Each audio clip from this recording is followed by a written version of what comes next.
वरहमतुल्लाहि वबरकातुहू। इस्लाम और हम ऑफिशियल चैनल में आप सबको खुश आमदीद कहता हूँ। उम्मीद करता हूँ आप सब दोस्त खैरियत से होंगे। आज मैं आपके लिए वीडियो लेकर आया हूँ, ख़ास उन बहनों के लिए जो कि शोहर की कमाई को खर्च करती हैं। और उनको आज बताऊँगा कि उनकी कमाई जो खर्च करते हैं उसका भी आपको सवाब मिलेगा, पर वो कैसे सवाब मिलेगा वो इस वीडियो में आपके साथ शेयर करने वाला हूँ।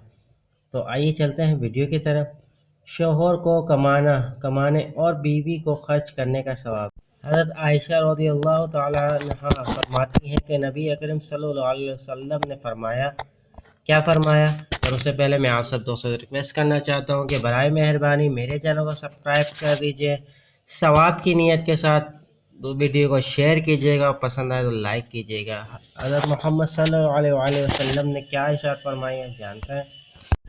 अगर औरत अपने शोहर के माल से कुछ खर्च करे और इसकी नीयत शोहर की पूंजी बर्बाद करने की ना हो तो इसे खर्च करने का सवाब मिलेगा और शोहर को भी इसका सवाब मिलेगा, यानी दोनों को बराबर का सवाब मिलेगा, क्योंकि इसने कमाया है। और खरांची का भी यही हुक्म है कि एक सवाब दूसरे के सवाब के साथ ज़रा भी बराबर भी कमी नहीं करेगा।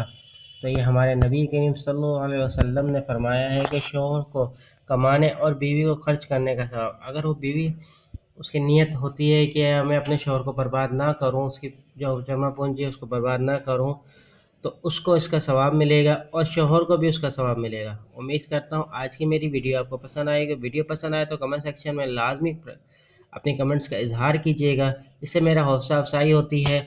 और वीडियो को लाइक कर दिए, सवाब की नीयत के साथ दोस्तों के साथ शेयर ज़रूर कीजिएगा। चलता हूँ दोस्तों एक नई वीडियो में फिर आपके सामने हाजिर होऊंगा। जब तक के लिए अस्सलाम वालेकुम वरहमतुल्लाहि वबरकातुहू।